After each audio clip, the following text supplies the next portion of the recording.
안녕하세요. 사연에 빠지다의 DJ 민영입니다. 오늘 사연자는 시집살이를 당하다 못해 시모에게 뺨까지 맞는 서름을 당하고야 말았다는데요. 과연 어떤 사연인지 들어보겠습니다. 오늘도 두 가지 사연 준비되어 있어요. 끝까지 함께 해주실 거죠? 그럼 오늘의 사연 바로 시작해 볼게요. 구독과 좋아요 잊지 말고 꾹 눌러주세요. 안녕하세요. 저는 40대 초반 여자입니다. 저는 지금의 남편과 1년 연애하고 결혼해서 아들이 하나 있어요. 사실 결혼하신 분들은 다들 아시겠지만 결혼한 지 10년 가까이 되다 보니 저는 요즘 사는 게 참 별거 없구나 라는 느낌이 듭니다. 저는 지지리도 가난한 집에서 태어나 평생 고생만 하며 살았어요. 그래도 저는 굳게 희망을 가지고 꿋꿋하게 살아보겠다고 안 해본 것 없이 열심히 살았습니다. 하지만 인생이라는 게 나아지는 것도 없이 항상 그 자리더라고요. 제 인생이 엉망이 되기 시작한 건 아버지께서 IMF 때 직장에서 잘렸을 때부터예요. 술에만 빠져 사시느라 가정에 소홀하셨어요. 정말 아무것도 안 하고 매일 술만 드셨죠. 그러다 보니 어머니와 아버지는 매일 싸우기만 하셨어요. 내가 일생을 다 바쳐서 일한 회사가 날 버렸어. 내가 지금까지 회사 위에서 어떻게 살았는데 난 배신당했다고. 웃기고 있네. 나라까지 망하게 생긴 와중에 당신 같은 일개 직원을 누가 챙긴다고 그런 소리를 해. 헛소리하지 말고 당장 애들하고 어떻게 먹고 살 건지 궁리나 해. 지금 생각해보면 아버지는 자신이 없었던 것 같아요. 평생 일했던 회사에서 잘리고 나자 앞으로 어디서 뭘 해먹고 살아야 할지 막막하셨던 거죠. 다시 세상에 나가는 게 겁이 나니 자꾸만 술에 취해 집에 숨어있기만 하신 거예요. 그런 와중에 가장이 힘이 되어줘야 할 가족에게까지 외면당했습니다. 어머니는 아버지를 세상에서 가장 한심한 인간 취급했고 친가 식구들은 아버지를 무시했어요. 다들 도와주지는 않으면서도 사람을 바닥 끝까지 끌어내리는 건 다들 잘했죠. 저는 그런 아버지가 불쌍했어요. 장남으로 태어나 평생 부모님 수발 들고 결혼해서 처자식 건사하겠다고 한 번 쉬지도 않고 열심히 살았는데 그깟 회사 좀 잘렸다고 다들 쓸모없는 인간 취급을 했으니까요. 그렇다고 아버지를 원망하는 어머니를 이해하지 못한 건 아니에요. 어머니도 졸지에 가장으로 나서서 돈을 벌어야 하는 상황에 놓이다 보니 원망할 사람이 아버지밖에 없었거든요. 어머니는 식당일부터 청소일까지 안 해본 것 없이 다 하셨어요. 그런데 그것마저 어머니께서 사기를 당했습니다. 당시에 제가 고등학교에 다닐 때였는데 집까지 날려서 내 식구가 집도 절도 없이 여기저기 떠돌아다녀야 했습니다. 오빠는 대학을 휴학하고 도망가듯 군대에 입대했고 아버지는 어머니와 대판 싸웠고 집을 나가 소식이 끊겼습니다. 어머니는 급한 대로 저를 외할머니 댁에 맡겨놓고 돈을 벌러 나가셨어요. 그때가 저는 아버지가 회사에서 잘렸던 때보다 더 힘들었어요. 원래도 어머니와 외할머니가 사이가 좋지 않았었는데요. 상황이 급하다 보니 어머니는 저를 외할머니에게 맡기신 거예요. 당시에 외할머니는 알코올 중독이 심했습니다. 거기다가 하루에 담배도 2갑씩 피웠어요. 외할머니는 동네에서 작은 술집을 했었는데 주인인 외할머니가 손님들보다 술을 더 많이 마셨어요. 거기다가 가게 문을 닫고 들어오면 술에 취한 채로 저에게 온갖 막말을 퍼붓습니다. 그러게 그놈 면상에 영 돈이 붙어있지 않다고 결혼하지 말라고 그렇게 말렸는데 자기가 좋다고 부모한테 허락도 안 받고 홀라당 시집가 버리더니만 이제 와서 지가 급하니까 새끼를 나한테 보내? 외할머니는 원래부터 아버지를 좋아하지 않았어요. 엄마가 결혼하겠다고 아버지를 데리고 왔을 때부터 마음에 들지 않아 결혼을 반대했답니다. 어차피 할머니도 혼자 사는데 불쌍한 소녀 좀 키워주면 어때서 그래요? 내가 할머니 밥도 차려주고 빨래도 하고 설거지까지 해주잖아요. 솔직히 할머니도 내가 있으니까 더 좋지 뭐. 외할머니에게 매일 구박을 받으며 살다 보니 언제부턴가는 저도 면역이 생겨 웬만한 말에는 상처도 잘 받지 않았습니다. 어려서부터 어머니에게 외할머니 이야기는 귀에 딱지가 생기게 들었어요. 아이 아빠가 누군지도 모른 채로 자식을 싸질러 놓고는 제대로 키우지도 않았으면서 나가서 돈을 벌어오라고 내쫓았다고요. 그래놓고 어머니가 돈을 벌어오면 10원 한 장 안 남기고 다 뺏어갔답니다. 심지어 저에게도 매일 나가서 돈을 벌어오라는 소리를 했어요. 너는 19살이면 이제 애도 아니구만. 집구석이 거지 같으면 나가서 벌어먹을 생각을 해야지. 다 늙은 나한테 필부터? 내가 집안일은 할머니보다 훨씬 더 많이 하는데 빌붙기 누가 빌붙는다 그래요. 할머니한테 내가 월급을 받아도 시원찮구만. 뭐야? 2년이 뚫린 입이라고 아무 소리나 짓거리는 것 좀 봐. 앞으로 이 집에서 먹고 자려거든. 너도 나가서 네 생활비 벌어와. 안 그러면 이제 밥도 없어. 외할머니와 함께 사는 건 너무 힘들었어요. 아무리 외할머니라도 그렇지 이런 사람한테 자식인 나를 맡길 정도면 어머니도 상황이 급하긴 한가 보다 싶었습니다. 외할머니가 하도 닥달하는 바람에 저는 고3 때부터 아르바이트를 시작했습니다. 외할머니가 그나마 집에서 밥은 먹게 해줘도 돈은 일절 한 푼도 주지 않았거든요. 덕분에 저는 사회 경험을 일찍이 시작했어요. 더군다나 제가 아르바이트를 받으면 외할머니는 다 뺏어가려고 했습니다. 처음엔 저도 못 모르고 있다가 어느새 보면 외할머니한테 돈을 다 뺏겼어요. 하지만 나중에는 저도 꾀가 생겨서 제가 쓸 돈은 몰래 숨겨두고 나머지만 외할머니에게 줬습니다. 저도 살아야 하니까요. 그러다 제가 20살이 되었을 때 어머니와 아예 연락이 끊겼습니다. 제가 연락을 하면 아예 받지도 않았고 본인이 하고 싶을 때만 1년에 한두 번 연락했어요. 그때 외할머니가 노발대발 난리가 났었습니다. 2년이 남자 만나서 살림 차린 게 분명해. 그게 아니면 돈 벌러 간다는 년이 지금까지 자기 새끼 데리러 안 온다는 게 말이 돼? 으이그, 니년 팔자도 더럽다 더러워. 아비한테 버림받은 것도 모자라서 어미한테도 버림받고 오빠라는 새끼는 연락도 안 되고 졸지에 코와 다 됐다. 외할머니는 입이 참 걸었어요. 저를 걱정해서 하는 말인데도 기분이 나쁘게 들렸죠. 그래도 외할머니와 몇 년 살다 보니 그것도 적응이 돼서 별로 기분 나쁘지도 않았어요. 오히려 외할머니 말대로 내 팔자가 더럽긴 하다 싶었죠. 내가 고아는 무슨 고아야. 할머니가 있는데. 할머니도 나 있으니까 그나마 지금까지 덜 외롭게 살았잖아. 외할머니 앞에서는 항상 대범한 척 했지만 사실 저는 밤만 되면 불안했어요. 정말 이대로 엄마가 나를 데리러 오지 않아서 평생 이 허름한 집에서 외할머니 술 심부름이나 하며 사는 건 아닐까 싶어서요. 하지만 언제나 안 좋은 예감은 딱 들어맞았습니다. 외할머니 말이 맞았어요. 얼마 뒤 외할머니에게 엄마가 연락이 왔는데 어디서 남자를 하나 물었는지 살림을 차렸다고 하더라고요. 이쪽에 어린 자식이 하나 있어서 내가 키워줘야 돼. 그러니까 당분간은 엄마가 연락할 때까지 연락하지 마. 엄마는 참 불친절한 사람이었습니다. 무슨 말만 하면 제가 알아듣게 잘 설명해주는 법이 없었어요. 외할머니네 집에 저를 버리고 갈 때도 돈을 벌어서 온다고만 했지 언제 오겠다, 돈은 얼마씩 보내주겠다 일절 설명이 없었어요. 그런데 역시나 다른 남자가 생겨서 살림을 차렸다는 말도 저에게는 제대로 해준 적도 없으면서 그쪽에 어린 애가 있답니다. 그래서 당분간은 저에게 연락을 못한대요.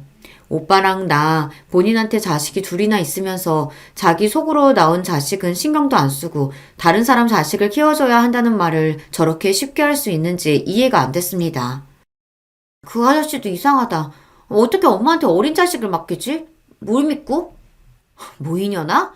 너 말 그따위로 할래? 암튼 그 놓친 애한테 애를 맡기는 게 아니었는데 몇 년 같이 있었다고 아주 말버릇도 그대로 닮았어. 나를 낳아준 친부모라고 해도 몇 년을 떨어져 살다 보니 우리가 가족이긴 한가, 정이 남아있긴 한가 싶었어요. 무슨 일을 당해도 무슨 소리를 들어도 더 실망할 것도 없었습니다. 할머니 말대로 팔자가 더러운 저는 부모에게도 버려졌고 형제에게도 버려졌어요. 아버지는 죽었는지 살았는지도 모를 정도로 연락이 두절됐고 돈을 벌어오겠다던 어머니는 1년에 한두 번 전화해서 돈 몇십만 원 붙여주는 게 다였어요.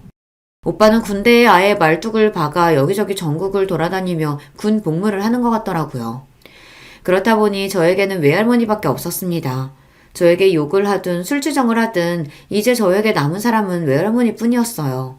저는 집안 사정이 그렇다 보니 대학도 못 나오고 바로 취직해서 일을 했습니다. 제가 20대 초반에 외할머니께서 돌아가셨어요. 저는 외할머니가 돌아가실 때까지 그 집에서 같이 살았습니다. 그때까지도 어머니는 저를 데리러 오지 않았으니까요. 심지어 외할머니께서 돌아가시기 전에 간암으로 고생을 하셨는데 그때도 엄마는 한 번을 보러 오지 않았어요. 제가 병원에 모시고 가고 약도 챙겨 먹이고 하는 동안 엄마는 전화 한 통 하지 않았습니다. 엄마는 외할머니께서 돌아가셨다는 연락을 받고 나서야 나타나서는 딸 흉내를 내며 장례식장에서 곡을 했습니다. 그 모습을 보는데 저는 웃음이 절로 튀어나왔어요.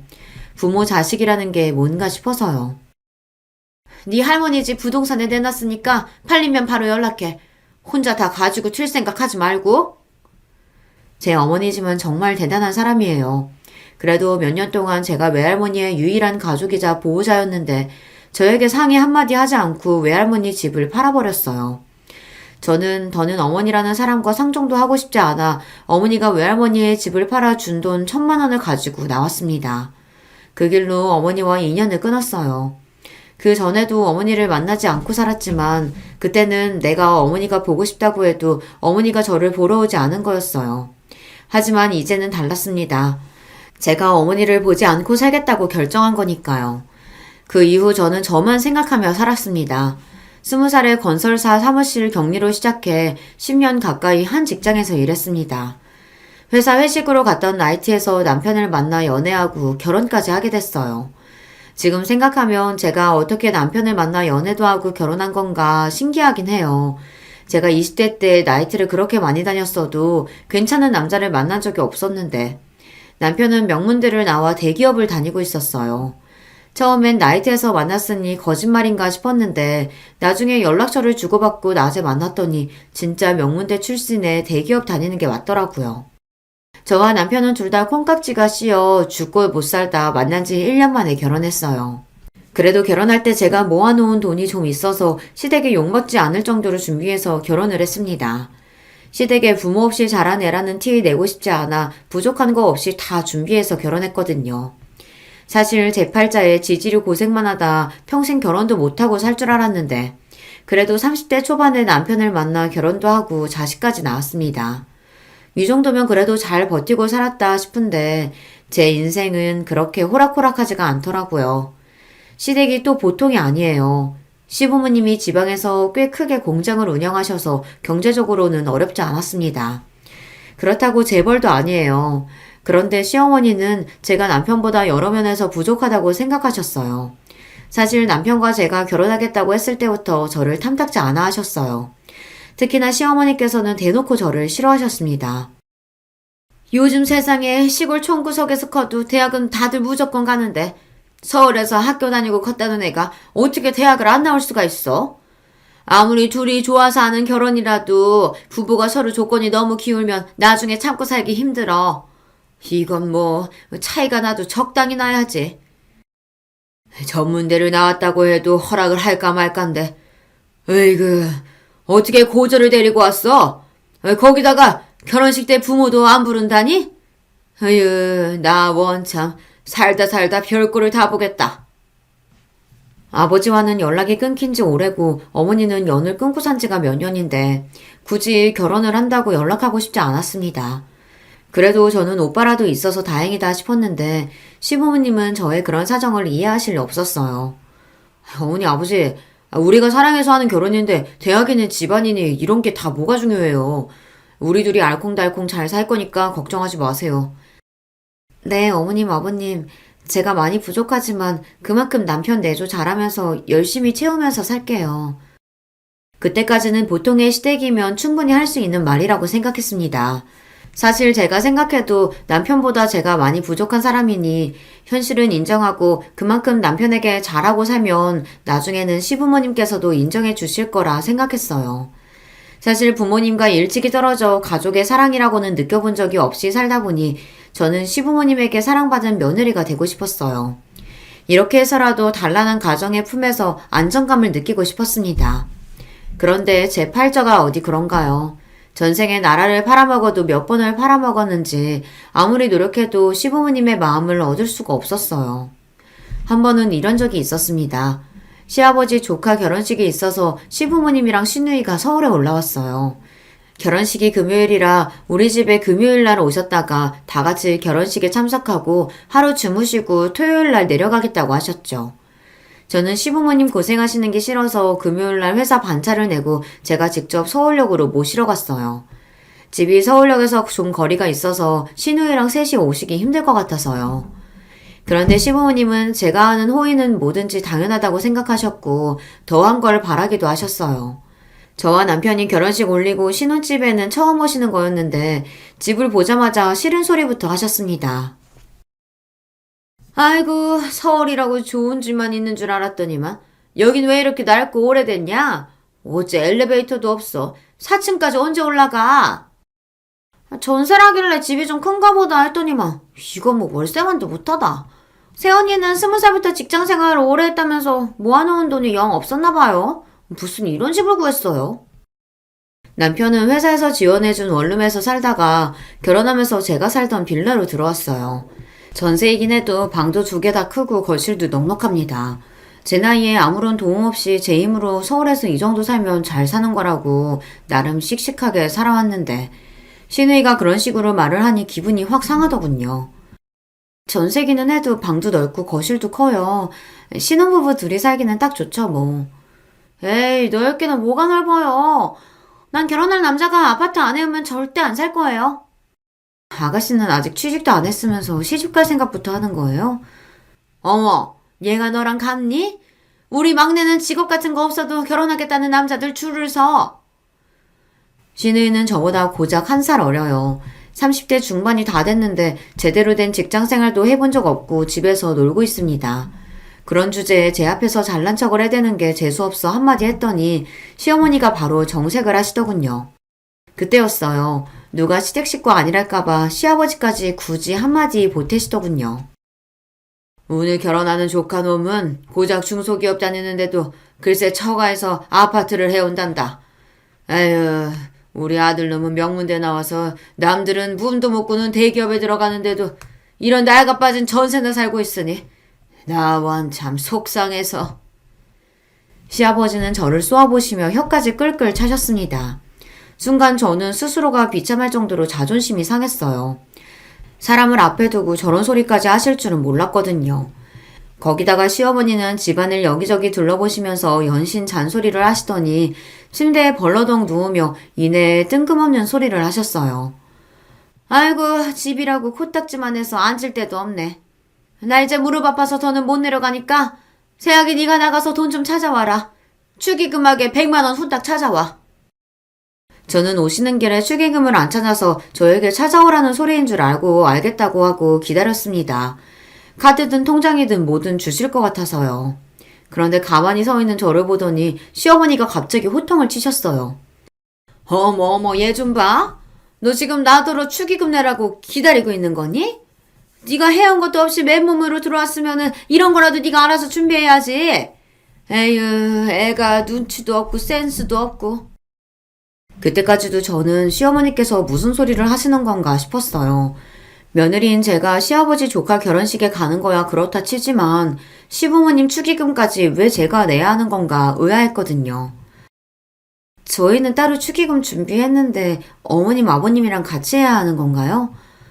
저는 정말 몰라서 물어본 겁니다. 저와 남편은 따로 30만 원 축의금을 준비해뒀는데 이걸 시부모님이랑 합쳐서 내라는 이야기인가 싶어서요. 언니 정말 너무 답답하다. 왜 그렇게 말귀를 못 알아들어요? 우리 축의금도 언니가 준비하라는 거잖아요. 시누이의 말에 저는 순간 뒷덜미가 욱신거릴 정도로 황당했습니다. 그때였어요. 결혼식에 가기 위해 역시 반차를 내고 집에 돌아온 남편이 시부모님과 제 상황을 보고 분위기가 아무래도 이상하니 무슨 일이냐고 물었어요. 그러자 시어머니께서 하시는 말씀이 기가 막혔습니다. 네 처가 시집 오면서 해온 게 뭐가 있니?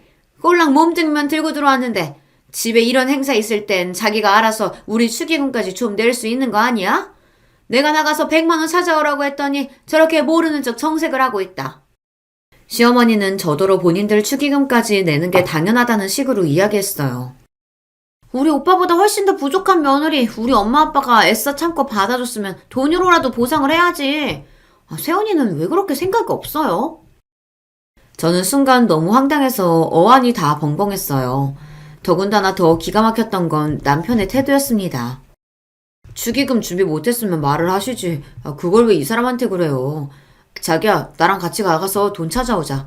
잠깐만 기다리세요. 금방 다녀올게요. 남편은 마치 제가 잘못하기라도 한 것처럼 연신 눈빛을 보내며 나가자고 했습니다. 남편은 결국 은행 가서 100만 원을 찾았어요. 그러면서 한다는 말이 가관이었습니다. 내가 우리 부모님한테 어떤 아들인지 자기도 알잖아. 내가 너무 귀하고 아까워서 그러시는 거니까 자기가 조금만 이해해줘. 나는? 나는 귀하고 아깝지 않아? 아무리 당신들 자식 귀해도 나는 남의 자식인데 이렇게 함부로 대하시면 안 되지. 남편의 말에 서러움이 폭발한 저는 눈물이 펑펑 쏟아졌습니다.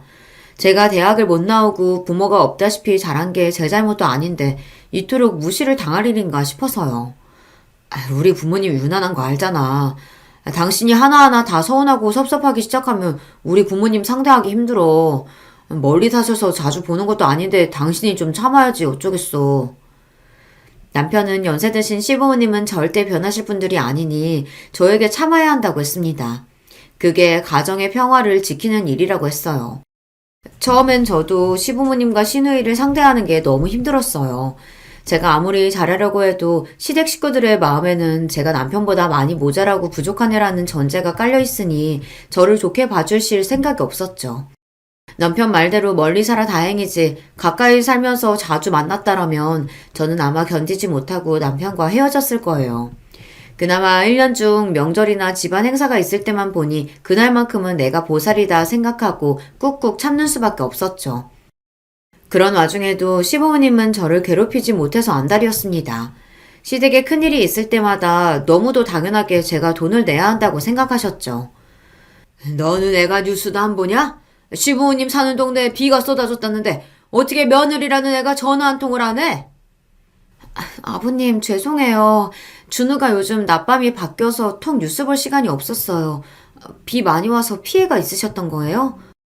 제가 어떻게 지내는지 애는 잘 크는지 평소에 제 안부 같은 건 원래도 묻지 않으시던 분들이라 그러려니 했습니다. 애가 낮에 잔다고 너도 똑같이 낮에 자면 안 되지? 여자가 집안일도 싹 깨끗이 하고 남편을 챙겨야지. 시아버지는 언제나처럼 잔소리를 늘어놓으셨어요. 그러더니 본론을 이야기하시더라고요. 비가 많이 와서 담이고 뭐고 상태가 영 부실해서 공사를 좀 해야겠다. 내가 알아보니까 벽이랑 대문이랑 새로 하면 돈 1,000만 원 든다고 하니까 네가 좀 보내라. 상황이 급한 거는 알지만 지금 당장 1,000만 원을 전부 보내라고 하시니 저는 당황스러웠어요. 준우 아빠 퇴근하고 오면 상의해서 보낼게요. 상의는 무슨 상의야? 네 남편 매일 나가서 일하느라 힘든데 괜히 신경 쓰게 그런 쓸데없는 소리 뭐하라고 해. 너 회사 그만두면서 받은 퇴직금이 있을 거 아니냐? 너는 부모도 없이 따로 돈 쓸 데도 없을 테니 그냥 좀 보내라. 시아버지는 자기 할 말만 뱉어놓고는 전화를 끊어버렸습니다. 이제 보니 시아버지의 목적은 제 퇴직금이었어요. 제가 아이를 낳으면서 10년 넘게 다닌 회사를 그만둔 거 아셨으니 그 돈을 뺏고 싶으셨던 거죠. 저는 시아버지의 태도에 기분이 상해 남편에게 말도 안 하고 돈도 보내지 않았습니다. 시부모님 집 공사하는데 돈을 보태드리는 거 자식으로서 어려운 일은 아니지만 평소 시부모님께서 저에게 하신 일들이 있으니 순순히 드리는 게 어쩐지 마음이 내키지 않더라고요. 그런데 그 다음날 시어머니에게 연락이 오고 그 다음날부터 시누이에게까지 연락이 왔어요. 애미 너는 시아버지가 그렇게까지 말했으면 알아서 연락을 해야지. 어쩜 아직 소식이 없냐? 네 주제에 우리 아들 같은 애랑 살게 해줬으면 고마운 줄 알아야지. 그깟 돈 1,000만 원이 아깝냐? 어머님 그런 게 아니고요. 제가 돈 해드리는 게 당연한 일이 아는데 왜 매번 말씀을 그렇게 하세요? 시부모님의 일방적인 막말에 저도 슬슬 지쳐갔습니다. 바쁜 남편을 대신해 매일 혼자 독박 육아하는 거로도 심신이 지쳐있는 상태였는데 시부모님에게까지 그런 소리를 들으니 저도 참기 힘들더라고요. 됐다 됐어. 친정이라고 막장인데 네가 뭘 배우고 컸겠니? 그깟 돈 주기 싫으면 말아라. 시어머니는 또 일방적으로 본인 하실 이야기만 하고 전화를 끊었습니다. 그러고는 시누이에게 전화가 왔어요. 내가 너무 열받아서 오빠한테 전화하려다가 언니한테 한 거예요. 언니는 자기 주제에 너무 모르는 거 아니에요? 내가 언니면 시댁에 미안해서라도 매일 절이라도 하겠어요. 근데 꼭 그렇게 우리 집에 돈 필요한 일 있을 때마다 모르는 척 얄밉게 굴어야겠어요? 결혼하고 저는 사람들 들들 볶는다는 게 뭔지 너무 뼈저리게 느꼈습니다. 저희 시댁이 딱 그래요. 차라리 대놓고 싫다, 밉다, 욕을 하면 똑같이 갚아줄 텐데 사람을 은근슬쩍 무시하고 하대하면서 제가 하는 행동이 잘못됐고 본인들 말이 맞다는 식으로 몰아가니 사람이 미치겠더군요. 셋이 작정하고 사람 하나를 이상하게 만드니 너무 힘들었어요. 시간이 갈수록 그런 일들이 잦아지니 저와 남편 사이에도 오해가 생기고 분열이 생겼습니다. 아버지랑 어머니가 집 공사해야 한다고 여러 번 연락하셨다는데 당신은 왜 나한테 말도 안 했어? 남편은 시부모님 말만 듣고 저에게 싫은 소리를 늘어놨어요. 그럴 때면 저도 시부모님과 시누이에게 당한 게 있으니 말이 좋게 나오질 않았죠. 어머님 아버님께 돈 드리기 싫으니까 말 안 했지. 내가 좋게 좋게 마음먹고 좀 도와드리고 싶어도 어머님 아버님 아가씨까지 다들 사람을 무시하고 막말하는데 질려서 나도 더는 해드리고 싶지 않아. 알겠어. 나도 중간에서 정말 지친다. 내가 알아서 할 테니까 당신은 신경 꺼. 남편은 싸우는 걸 제일 싫어하는 사람이에요.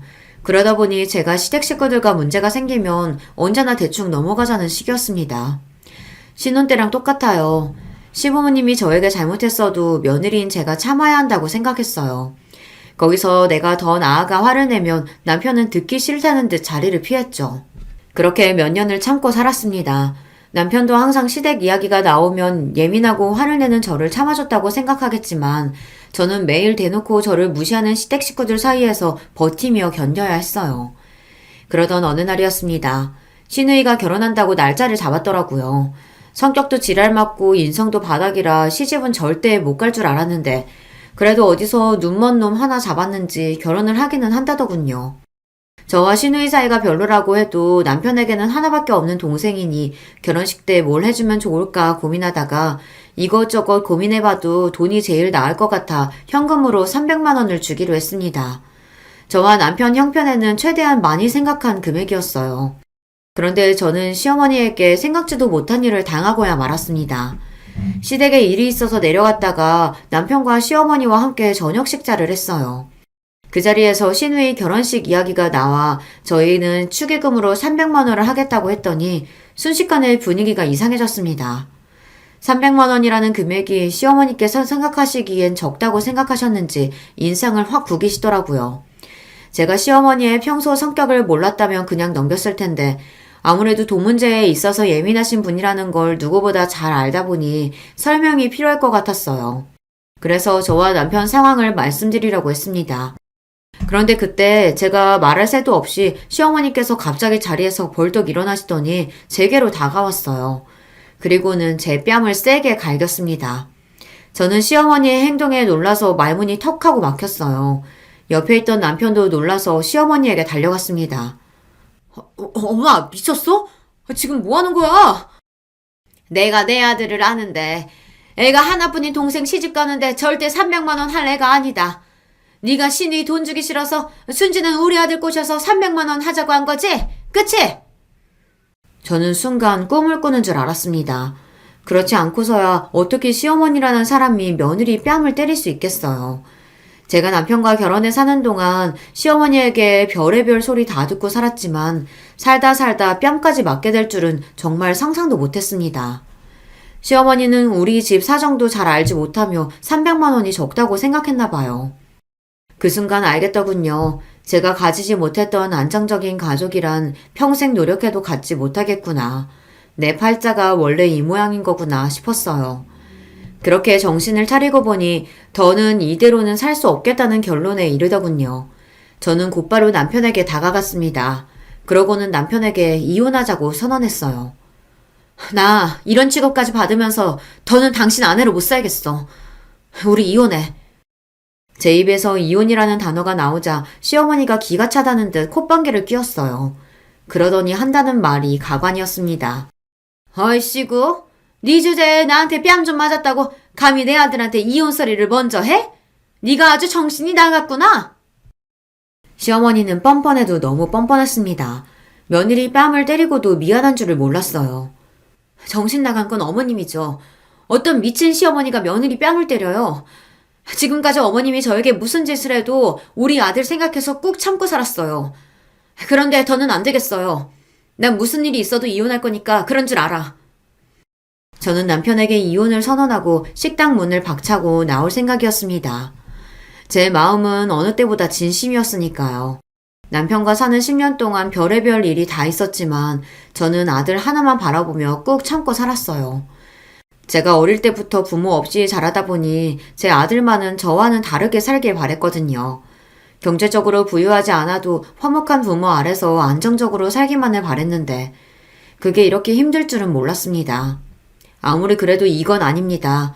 제가 시어머니에게 손찌검을 당하면서까지 지켜야 하는 건 어디에도 없어요. 제 자식이 귀한 만큼 저 스스로도 소중하니까요. 그때였습니다. 제가 이혼을 선언하고 시어머니와 실랑이를 벌이는 사이 순식간에 표정이 바뀐 남편은 잔뜩 상기된 표정을 지으며 시어머니에게 다가갔어요. 그러더니 한다는 소리가 놀라웠습니다. 엄마, 진짜 왜 이러는 거야? 내가 준호 엄마한테 함부로 하지 말라고 몇 번이나 이야기했잖아. 준호 엄마니까 나랑 살아주는 거라고. 어머머? 얘 말하는 것 좀 봐? 네가 어디가 어때서 그런 소리를 해? 전현, 저거 아니어도 너랑 살겠다는 여자 줄을 섰어. 걱정하지 마. 착각은 자유하지만 시어머니는 단단히 착각하고 있었어요. 제가 남편과 이혼해서 남편이 이혼남이 되더라도 여자들이 줄을 설 거랍니다. 그 정도로 현실 감각이 없었어요. 엄마 때문에 준호 엄마가 나랑 못 살고 이혼하겠다는 거잖아. 나 준호 엄마 없이는 절대 못 사니까 엄마가 얼른 사과해. 안 그러면 나도 앞으로 절대 엄마 안 봐. 남편이 그렇게 나올 줄은 몰랐는데 갑자기 시어머니에게 언성을 높였어요. 그러더니 저에게 사과 안 하면 시어머니와 아예 인연을 끊겠답니다. 그 순간 저는 남편이 웬일인가 싶어 어안이 벙벙했습니다. 놀라운 건 거기서 끝이 아니었어요. 남편이 제 손을 꼭 잡더니 시어머니에게 한 번 더 소리를 질렀습니다. 준호 엄마가 꼬셔서 축의금 300만 원 하는 거 아니냐고? 엄마, 준호 엄마 아니었으면 나 수중에 돈 10만 원도 없어. 그나마 준호 엄마가 있어서 300만 원이나 축의금 할 수 있는 거라고. 애가 자꾸만 뭐라고 하는 거야. 그 유명한 대기업에 다니는 네가 수중에 돈이 없기는 왜 없어? 농담이라도 그런 소리 하는 거 아니야. 엄마, 제발. 제발 모르면 가만히 좀 있어. 나 돈 없어. 회사도 잘린 데다가 퇴직금 받은 것까지 다 주식에 투자했다가 몽땅 다 날렸다고. 뭐야? 그 좋은 대기업을 네가 왜 잘려? 거기다 주식이라니. 그럴 리가 없다. 너 지금 그것도 네 마누라가 시켜서 하는 거짓말이지? 그치? 시어머니는 평생 속고만 살았는지 말도 안 되는 소리를 했습니다. 남편이 무슨 말만 하면 다 제가 시킨 거라고 했어요. 하지만 남편의 말은 모두 다 진실이었습니다. 작년에 남편은 그 대단한 대기업에서 잘렸고 퇴직금으로 받은 돈을 주식과 비트코인에 투자했다가 싹 다 날렸어요. 남편은 시댁 식구들의 자랑입니다. 시골 촌구석에서 태어나 학원도 한 번 안 다니고 서울의 명문대에 떡하니 붙은 것도 모자라서 이름만 대면 모두가 아는 대기업에 척척 입사한 대단한 아들이에요. 동네 자랑이 따로 없었죠. 집안에 온 기대를 받으며 살아온 아들이 부모도 없고 가진 것도 없는 저 같은 여자를 만나 결혼했다고 했을 때 부모님은 착잡했습니다. 안 그래도 제가 마음에 들지 않던 와중 말도 잘 안 듣고 고분고분하지도 않으니 시부모님은 어떻게 해서든 제 길을 꺾어보려고 했어요. 그런데 일찍이 산전수전 겪으며 살아온 저에게 그것마저도 쉽지 않았어요. 그러니 그 잘난 아들이라도 가지고 생색이라도 내고 살아보려고 했던 거죠. 그런데 그 잘난 아들이 회사에서 잘리고 말았습니다. 남편은 투자 이야기는 몰라도 회사에서 잘린 건 시댁 식구들에게 이야기하겠다고 했지만 제가 그러지 말라고 했어요. 시부모님에게 남편이 어떤 아들인지 누구보다 잘 아는데 그 잘난 아들이 회사에서 잘렸다고 하면 너무 속상해 하실 것 같아서요. 나중에 새로 직장을 구하고 나서 말씀드리자고 했죠. 그래서 남편도 시댁에 말은 못하고 끙끙거리고 있었어요. 사실 저도 처음엔 바로 직장이 구해줄 줄 알았는데 생각보다 재취업이 쉽지 않더라고요. 그동안 제가 열심히 일해 생활비를 충당하다 보니 남편이 저에게 많이 미안했어요. 더군다나 상황을 모르는 시어머니께서 툭하면 저를 무시하고 구박하시니 남편은 더 어쩔 줄 몰라 했습니다. 그 와중에 오늘 같은 일까지 생겼으니 남편은 더 불안했던 겁니다. 제가 세상 단호한 얼굴로 이혼하자고까지 했으니까요. 그래. 뭐 네가 회사에서 잘렸다고 하자. 그렇다고 그게 무슨 문제야? 너처럼 명문대 나오고 대기업까지 다닌 애를 어느 회사에서 마다하겠어? 분명 금방 취직될 거다. 걱정할 것도 없지 뭐. 엄마, 나 회사 작년에 잘렸어. 집에서 논 지 벌써 1년이나 됐다고. 그동안 준호 엄마가 나 대신해서 가장 노릇하느라 고생이 많았는데 엄마까지 제발 보태지 좀 마. 남편은 못난 아들 때문에 고생하는 며느리한테 잘해주지는 못할 망정 어떻게 따귀를 때릴 수 있냐고 따졌지만 뻔뻔한 시어머니가 그런 상황을 인정할 리 없었어요. 오히려 끝까지 본인은 잘못한 게 없다고 우겼죠. 에미니가 우리 아들 대신해서 몇 달 가장 노릇 좀 했다고 아주 어깨에 힘이 잔뜩 들어갔나 본데 그렇다고 한들 내가 네 뺨 좀 때렸다고 네 주제에 이혼 이야기까지 입에 올리는 건 아니지. 너보다야 내 아들이 100배는 아까운데. 엄마 제발 좀 그만해. 준호 엄마가 나보다 못한 게 뭐가 있다고 자꾸 그래. 누가 봐도 준호 엄마가 나보다 100배는 아까워. 아이씨구 너야말로 멍청하게 무슨 소리 하는 거야? 너는 명문대 나와서 대기업까지 다니데다가 멀쩡히 부모가 둘 다 살아있잖아. 근데 네 마누라 봐라. 고졸인 것도 기가 막혀 죽겠는데 부모라고는 죽었는지 살았는지도 모른다잖아. 어디서 굴러먹다가 왔는지 알게 뭐니? 또 저 소리였습니다. 이쯤 되니 제가 대학도 나오고 부모님도 멀쩡히 옆에 계셨다면 시어머니가 저를 대하는 태도가 달랐을까라는 생각부터 들더라고요. 저는 똑같이 김진하고 똑같이 남편의 아내인데 제가 좀 부족하다고 해서 이런 소리까지 들으며 사는 게 맞는 건가 싶어서요. 시어머니는 어디서 못되게 말하는 법을 배우기라도 하는 건지 말을 밉살맞게 참 잘합니다. 말만 잘하면 뭐예요. 눈치가 없는걸요. 준호 엄마가 부모가 없기는 왜 없어. 준호 엄마 멀쩡히 어머님 아버님 다 계셔. 얼굴 안 보고 산다고 없는 거 아닌데 왜 자꾸 그런 식으로 이야기를 해. 아이고 싸질러 낳기만 한다고 부모니? 자식을 책임지고 키워야 부모지. 저거 봐라. 애가 부모한테 보고 배운 게 없으니 자식도 있는 애가 저렇게 이혼 얘기를 쉽게 하지. 시어머니의 막말에 순간 간신히 붙잡고 있던 이성이 빠지지 끊어지고야 말았습니다. 저는 잔뜩 화가 난 얼굴로 씩씩거리며 시어머니의 코 앞까지 다가갔어요. 어머님은 자식을 그렇게 잘 키워서 딸녀는 평생 직업도 없는 백수로 키우고 아들놈은 돈만 있으면 주식이다 비트코인이다 그렇게 넣어서 다 날려먹는 망나니로 키우셨어요? 뭐? 놈? 너 지금 말 다 했어? 이게 애미애비한테 버려져서 큰 게 불쌍해서 받아줬더니만 너 말 다 했어? 시어머니가 제가 불쌍해서 받아줬다는 소리를 듣는데 정말 기가 막혀서 웃음이 다 나오더군요. 받아주긴 개뿔. 그리고 우리 부모님 나 안 버렸거든? 우리 아버지 아니었으면 우리 지금 이렇게 살지도 못해요. 아버지? 너한테 무슨 아버지가 있다 그래? 너 고아나 다름없는 애잖아. 고아라니 엄마 말 좀 조심해요. 얼마 전에 장인어른께서 우리 찾아오셨어.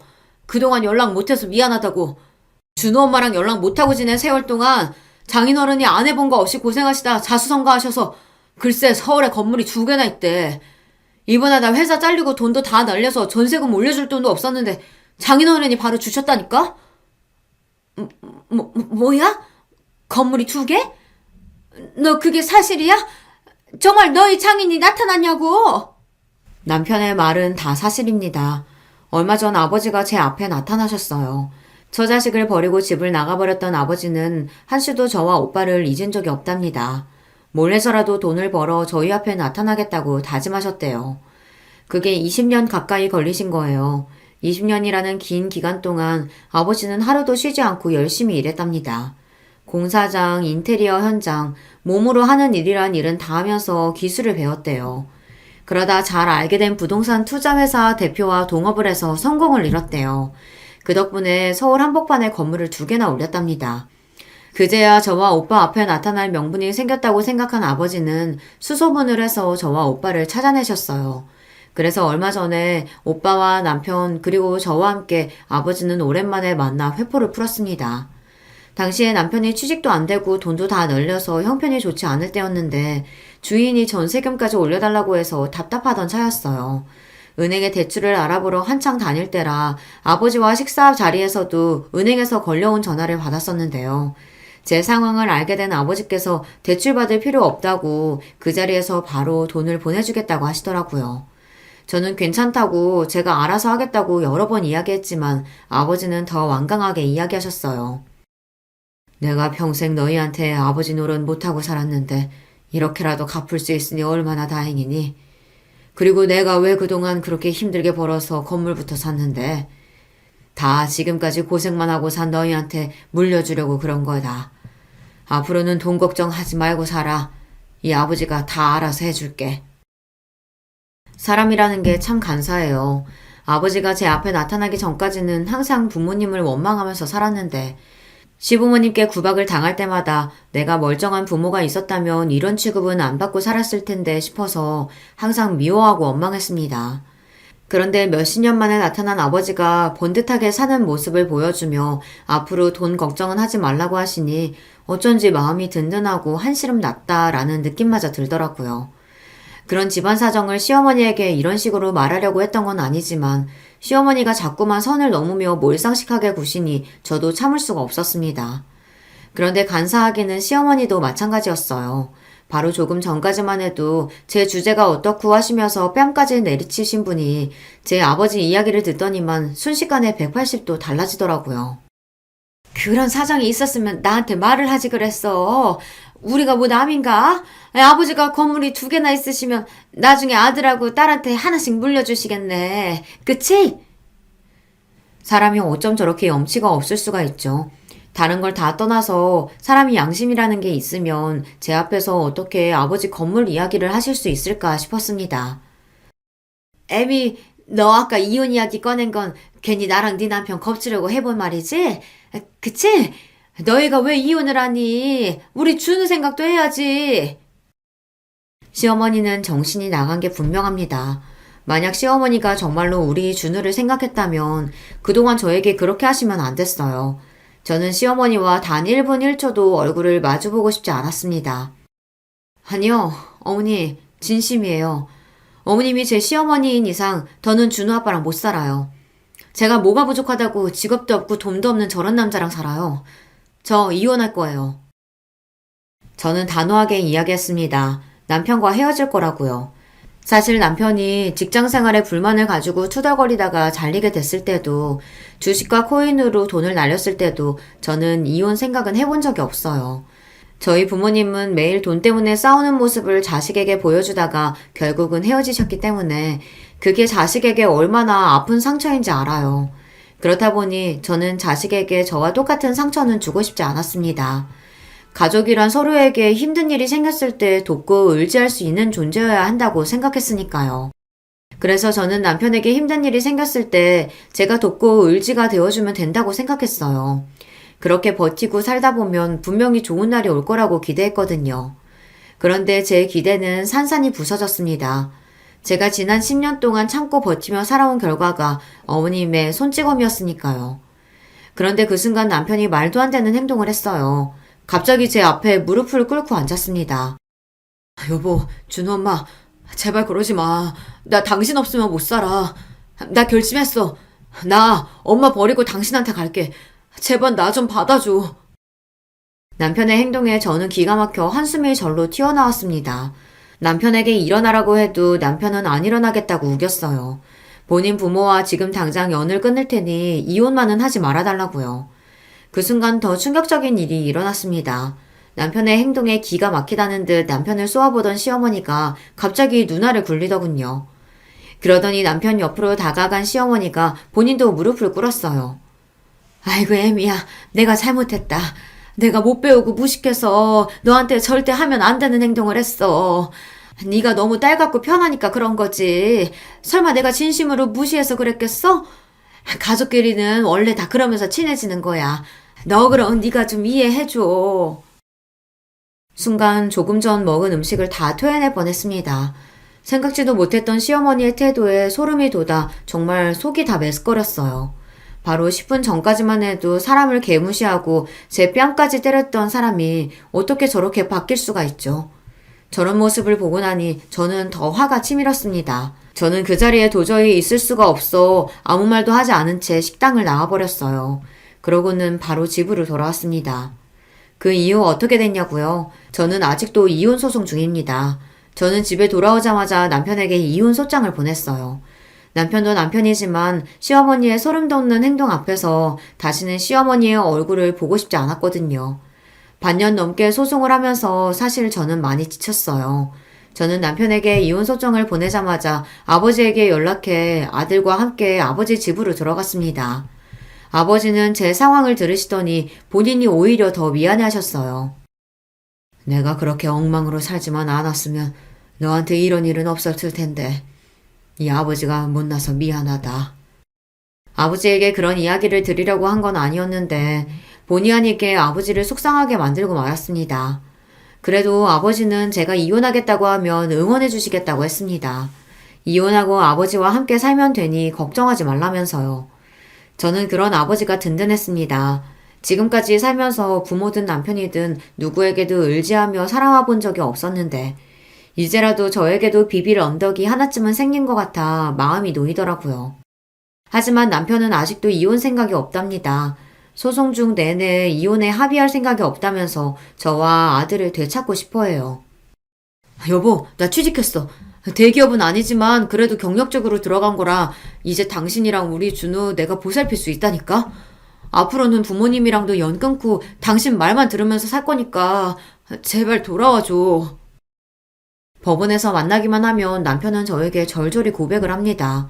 앞으로는 주식이든 비트코인이든 일절 신경 끄고 살 테니 믿어달라고요. 그런 모습을 보면 사실 저도 흔들려요. 남편이 철이 좀 없긴 해도 결혼 생활을 하는 동안 저와 아들에게 잘했거든요. 아들도 남편이랑 헤어져 있으니 많이 보고 싶어하고 불안해합니다. 외할아버지네 집이 크고 넓어서 좋기는 하지만 아빠가 보고 싶대요. 저는 요즘 고민이 많습니다. 이대로 계속 소송을 하면서 이혼을 고집하는 게 맞는 건가 싶어서요. 남편이 시부모님이랑 인연을 끊고 저와 살겠다고 하는 말을 믿고 사는 게 맞는 걸까요? 제 욕심에 남의 집 부모와 자식 간의 인연을 끊어놓는 게 맞는 건지 모르겠어요. 그렇게 다시 합쳐서 산들 우리가 잘 살 수 있을까 걱정이 되기도 하고요. 여러분의 생각은 어떠세요? 제가 이혼을 하고 아들과 아버지와 함께 마음 편하게 사는 게 나을까요? 아니면 시부모님과 연을 끊고 남편과 다시 합치는 게 나은 선택일까요? 저는 아직도 결정하지 못했습니다. 저도 제가 이렇게 우유부단한 인간인지 몰랐어요. 여러분의 생각은 어떠신지 댓글로 남겨주시면 하나하나 확인해서 읽어보고 참고하도록 하겠습니다. 저의 막장 인생 이야기 끝까지 들어주셔서 너무 감사해요. 여러분의 가정에는 항상 좋은 일만 가득하시길 바랄게요. 거의 매일 같이 잘 듣고 있는 채널이지만 인사를 드려보는 건 처음이네요. 안녕하세요. 저는 지금 남편과 아웅다웅 하면서 딸 하나, 아들 하나 키우며 살아가는 여자고요. 저는 가끔 제 아이들은 궁핍을 모르는 천진난만한 아이들이라는 생각도 합니다. 저도 제 아이들처럼 남매로 태어나 자랐어요. 저하고 남동생은 원래 태어나기를 서울에서 태어났는데요. 어렸을 때 지방의 시골 동네로 이사를 갔어요. 친정 부모님께서 믿었던 지인에게 뒤통수를 맞으시고 전 재산을 잃으신 직후이기도 했습니다. 나중에 친정 부모님이 회상하시기를 그때 몇 번이고 그냥 죽을까 하셨었다네요. 내가 네 아버지한테도 그랬었어. 우리 그냥 시골 외삼촌 댁에 가서 몇 날 며칠 애들 데리고 자연 벗삼아서 마지막으로 실컷 놀고 즐긴 다음에 농약 먹고 세상 떠나자고. 시골에 농약도 있고 쥐약도 있으니까 떠나는 거 일도 아니라고. 이렇게 살 바에 그냥 떠나는 게 훨씬 낫다고. 오죽하면 내가 그랬을까. 하지만 자식들은 죄가 없잖아. 이런 부모 밑에서 태어나고 싶어서 태어난 것도 아닌데. 그래서 우리 귀염둥이 남매 얼굴 보면서 꾹 참고 견뎌낸 거야. 그러다 보니까 시간이 흘러서 이렇게 마음 편히 웃는 날도 오네. 쥐구멍에도 볕들 날이 있다는 게 헛소리는 아니었나 봐. 세상을 원망할 시간도 없었다고 친정 부모님께서 그러셨어요. 갚아야 할 돈이 넘쳐나니까 원망하는데 시간을 쏟는 건 어느 순간부터 사치가 되었다고 하셨죠. 사실 죽을 각오를 하시고선 시골에 내려오셨던 두 분이셨는데 열심히 농사일을 하시면서 삶의 의지를 다지셨고 돈이 되는 품종으로 운 좋게 남들보다 대범하게 대량 재배하시면서 그때부터 인생의 반전을 맞이하셨습니다.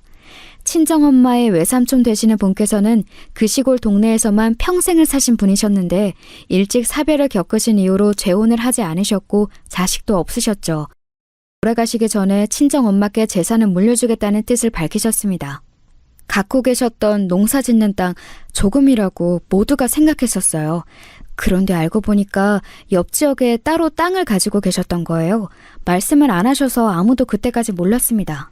저희 가족의 몫이 된 그 땅은 몇 년 후 개발이라는 수지를 맞이하여 엄청난 재산을 저희에게 선사해 주었고요.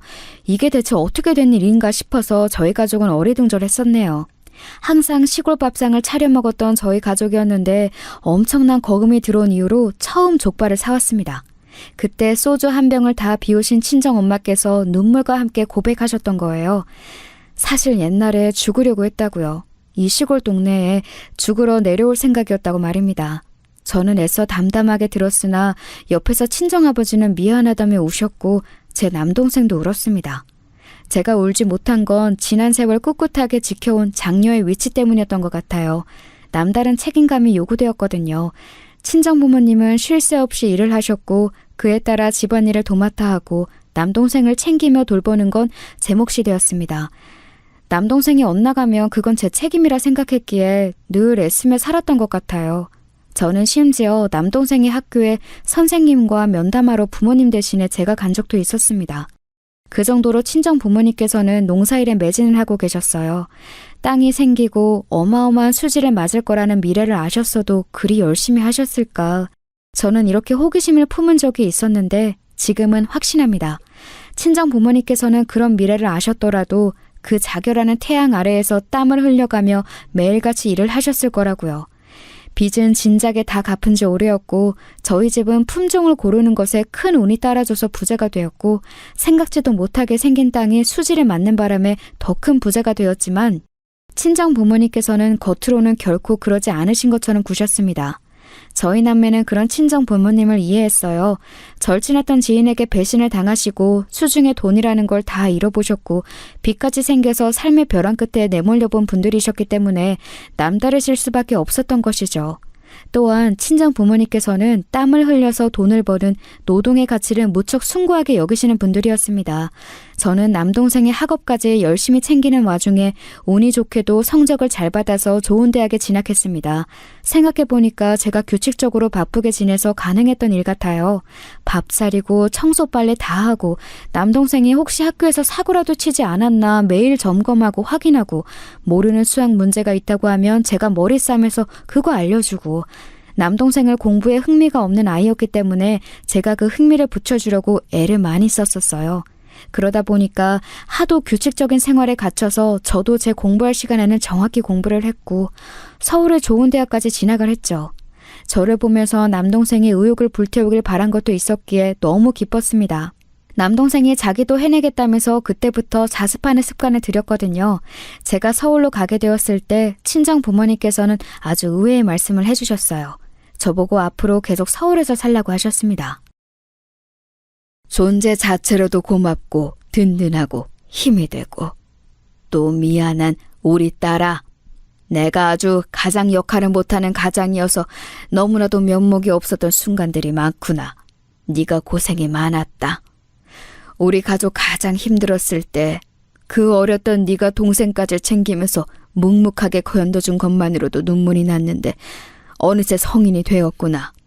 앞으로는 서울에서 너만의 인생을 마음껏 펼쳐봐라. 그래, 나도 네 아버지하고 생각이 같아. 너는 우리가 보기에 여기 생활이 맞지 않고 서울처럼 활발하고 시끄럽지만 수많은 기회와 선택이 기다리고 있는 도시 생활이 더 맞아 보여. 혹여나 효도하겠다고 나중에 좋은 기회 차버리고 집에 내려오겠다고 할까봐 걱정이 돼서 우리가 미리 당부하는 거야. 우리가 앞으로 체력 관리 든든하게 하면서 나중에 태어날 손주들이 다 자라서 결혼하는 그날까지 버텨볼 거니까 너는 여기 일은 아무 걱정 말고 너 하고 싶은 공부, 너 가고 싶은 직장, 네가 만나고 싶은 남자 이런 거 다 이루면서 살아. 우리가 뒤에서 받쳐줄 테니까. 알았지? 우리 딸? 저는 두 분께서 이렇게나 살가운 분들이셨나 싶은 마음에 그때는 좀 얼떨떨했던 것 같아요. 제가 집에서 동분서주하면서 노력해온 것들 솔직히 친정 부모님께서 모르시는 줄 알았어요. 그런데 다 알고 계셨더라고요. 성인이 된 딸을 위해 앞으로 어떤 지원이든 해주겠다고 말씀하신 든든한 부모님을 둬서 행복했습니다. 그리고 정말 부끄럽게도 그날에서야 저는 유심히 친정 부모님의 모습을 들여다보았어요. 그때 알았죠. 친정 부모님께서 또래의 다른 분들보다 최소 10살 정도씩은 나이가 들어 보이시는 것을 말입니다. 아직 그러실 나이도 아닌 것 같은데 왜 그렇게 흰머리는 나셨던지. 그동안 친정아버지의 머리는 원래 친정엄마께서 손수 잘라주신 것도 깨달았습니다. 그리고 친정엄마께서는 가끔 외지에서 시골에 봉사활동을 오면 그때 미용봉사를 받아 머리를 손질하셨고요.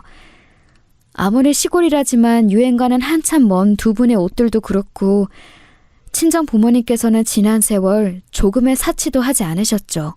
미용실 가는 돈도 아까워하셨으니까요. 저는 그런 두 분의 모습을 가만히 오랫동안 제 눈에 담았습니다. 친정엄마께서는 당신의 외삼촌께서 돌아가시기 전에 그 댁에 걸어두셨던 가온 액자를 저희 집으로 가져오셨었는데요. 거기에는 정직, 겸손, 절제가 적혀 있었습니다. 저는 친정 부모님의 모습을 본받아 두 분이 유지를 받들 듯 지키시고 있는 그 가온을 저 또한 지키기로 하였어요. 누나로서 동생에게 늘 모범을 보여왔으니 제가 사치하지 않고 소탈하게 잘 살면 남동생도 따라할 거라고 믿었고요. 저는 서울에서 열심히 공부하며 살았습니다. 눈코 뜰 새도 없이 바쁘게 아르바이트 생활도 해보았고 친구들과 용돈을 모은 걸로 일본 여행도 떠나보았어요. 말 그대로 새로운 인생이 저에게 펼쳐졌음을 알았습니다. 제가 개척하는 저만의 인생 그림 너무 즐겁다는 생각이 들었고 제 자신을 믿으며 앞으로 나아가다 보니 목표로 삼았던 직장에도 들어갈 수 있었네요. 제가 서울에 계속 눌러 살기를 바라셨던 친정 부모님의 염원이 강하게 닿기라도 한 것인지 시간이 흘렀을 때 저는 도시 남자와 결혼을 했습니다. 그리고 어느 드라마 제목에서 묘사를 했듯이 남편 하나와 결혼을 했을 뿐인데 시댁이 넝쿨째 저에게 굴러 들어왔습니다. 아주 고고하게 구는 시댁 식구들이었죠. 아무래도 제가 시골 출신이라고 하니까 다들 저를 얕잡아 보는 분위기였습니다. 대학 잘 나오고 직장 잘 잡았고 그랬기에 망정이지. 아니었으면 언감생신 우리 아들하고는 급이 안 맞아서 만나지도 못했어. 우리 엄마 말이 맞아. 올케, 솔직히 내 동생보다 올케가 한참 수준 떨어지는 거 알지? 나는 누나로서 좋은 가슴이 아프네. 올케가 앞으로 노력 많이 해줬으면 좋겠어. 차이나는 수준을 채우려면 노력이 필요한 거잖아. 결혼하고 얼마 안 되었을 때 이때가 사실 가장 정신이 없기도 하고 설레기도 하고 그렇잖아요. 그런데 저에게 시어머니와 시누이가 차례로 멋진 발언을 해주셔서 덕분에 제 어이가 상실되었답니다. 시아버지께서도 저를 썩 탐탁스레 여기지 않아 하셨지만 사내대장부의 길을 함부로 꺾어 놓는 거 아니라고 하시면서 남편이 워낙 저하고 결혼을 하고 싶어하니 그 뜻을 따라주겠다고 하시며 저를 허락해 주셨었죠. 남편이 완강해서 시어머니께서는 차마 이 결혼 별로인데 라는 속내를 못 밝히셨던 것 같아요. 그런데 제가 나중에 든 생각은 차라리 진작 그 속내를 밝혀주셨다면 제가 결혼하고 나서 뒤통수 얼얼해지는 일은 없었을 것 같더라고요. 저는 시어머니께서 원래 그렇게 미간이 살짝 찌푸려진 인상이고 한숨을 습관적으로 쉬시는 분인 줄로만 알았지 뭔가요? 그런데 제가 마음에 안 들어서 그러신 거였다는 것을 황당하게도 저는 결혼 후에 알아버린 겁니다. 제 친정이 전혀 어렵지 않는 집안이라는 것 정도는 시댁에서도 알았습니다. 그러나 굉장히 형편이 넉넉한 집안이라는 것까지는 알지 못했어요.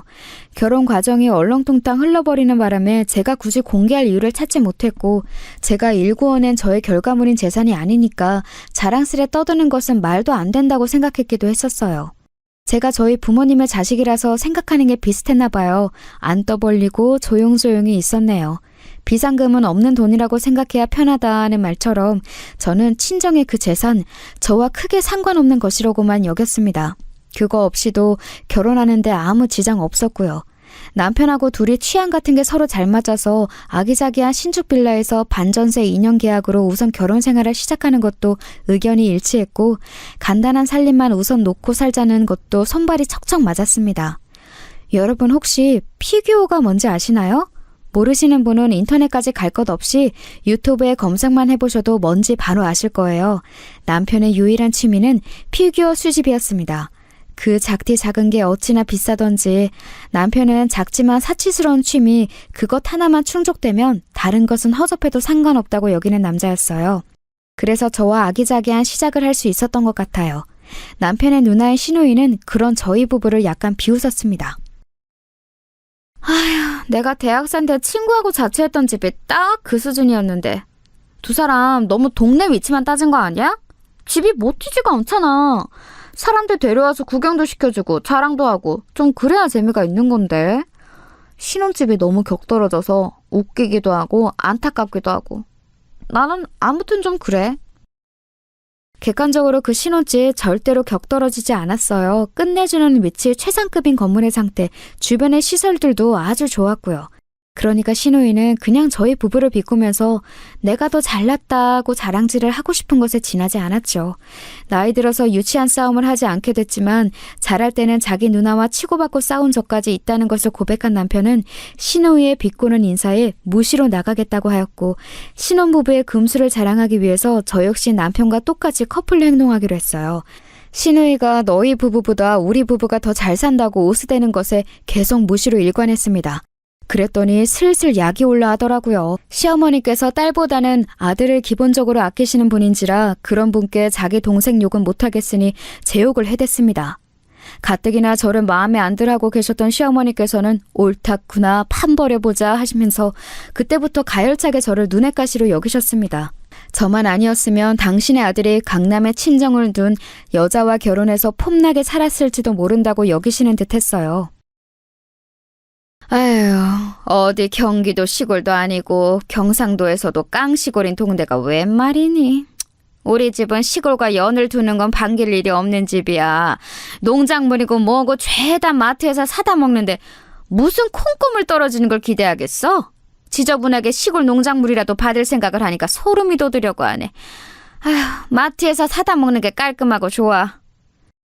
시어머니께서 그런 혼잣말을 크게 제 옆에서 하셨을 때 저는 하마터면 어머님 누가 여쭤봤나요? 라고 외칠 뻔했습니다. 아무도 안 궁금해한 내용을 혼자 떠드시는 저희가 무엇인지 굳이 알고 싶지는 않았네요. 저는 남편과 깨를 볶는 신혼생활을 하고 있었으므로 주말에 불려간 시댁에서 고된 설거지에 당첨돼도 별로 불만은 없었네요. 남편은 처음부터 계속 요지부동 오로지 저희 편이었으니까요.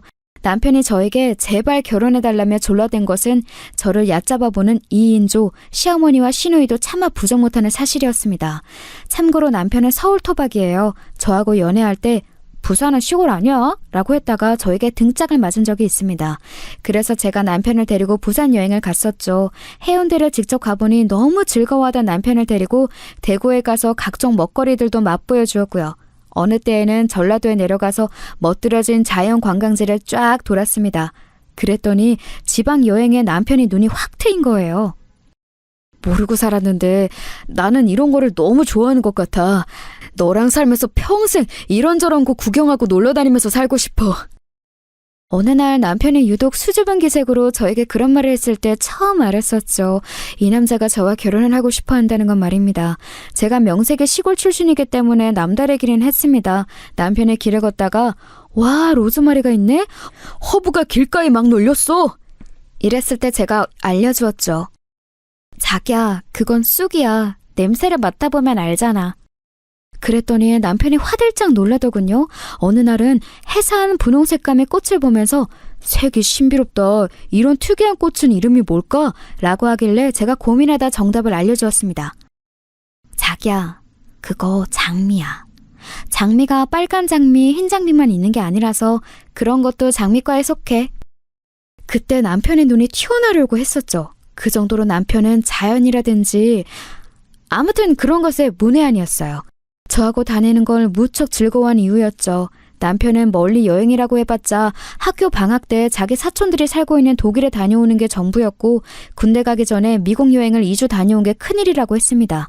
아, 독일에 친척 좀 산다는 것이 시댁의 주된 자랑거리이기도 했네요. 남편은 계속 공부만 하느라 바쁜 인생을 살아온 사람이었어요. 집안의 기대에 압박을 너무 많이 받아온 거였죠. 학교와 학원만 오가면서 학창시절을 다 보냈고 대학교 때는 좋은 직장을 목표로 하느라 정신이 없었고요. 집안에 대들보인 아들이 해내야 한다고 시부모님께서 하도 그러셔서 남편은 그것에만 집중하며 살아왔다고 합니다. 괜찮은 직장에 들어가서 자리를 잡고 나니까 내 인생은 뭘까? 이 다음에는 이제 뭘 해야 할까 고민이 되었고 그때 저를 만나면서 인생의 활력을 새로 찾은 거였어요. 남편이 결혼만큼은 자기 뜻대로 꼭 밀어붙인 게 그 때문이었고요. 결혼 후에 저를 여러모로 못마땅해 하시는 심정을 드러내신 시어머니께서는 어느 날 제 학력을 가지고도 걸고 넘어지셨는데요. 그건 제 학력이 부족해서가 아니었습니다. 너를 보면 시골은 확실히 대학 가기가 쉽고 유리한 것 같구나. 네가 어떻게 우리 아들하고 같은 대학을 갈 수가 있었을까? 그게 다 시골 전형인지 뭔지 하는 게 있어서야. 네?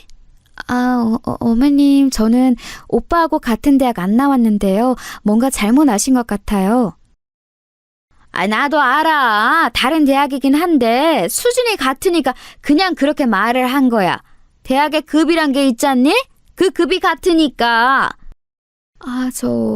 굳이 급이라는 걸 따지신다면 제가 졸업한 대학이 더 급이 높은데요. 하늘 밑에 땅이 있는 법이잖아요. 우리나라 3대 명문 서울대, 고려대, 연세대를 묶어서 스카이라고 하죠. 스카이는 하늘이라는 뜻이니까 제가 그렇게 슬쩍 비유를 한 겁니다. 저는 스카이를 나왔지만 남편은 아니라는 거였어요. 그러자 비유를 알아대신 시어머니께서 얼굴이 막 빨개지셨습니다. 불러온 시댁에서 저는 대파다발을 손질 중이었는데 시어머니께서 대파 한 대를 들어서 그걸로 제 머리를 치셨어요. 이 머리통, 분명히 우리 아들보다 못한 게 들어있을 텐데.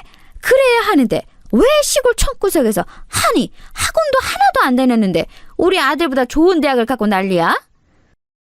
갑자기 대파로 머리를 맞은 저는 하나도 아프지는 않았지만 기분은 나빴죠. 그러나 시어머니께서 잔뜩 약에 오르신 얼굴을 하고 계셨기 때문에 저는 따지지 않고 그냥 가만히 있었습니다. 사실 하늘 밑에 땅이라는 비유도 참고 가만히 있을 수 있었는데요. 저를 얕잡아 보시는 게 너무 속이 상했던 나머지 입에서 막 튀어나가 버린 것이었네요. 어쨌든 대파로 맞고도 가만히 참았건만 시어머니께서는 그날 이후로 저를 야근년이라고 하셨습니다. 저에게 대놓고 그리 부르지는 않으셨지만 제가 그걸 어떻게 알았는가 하면 시누이가 말해줘서 알았습니다.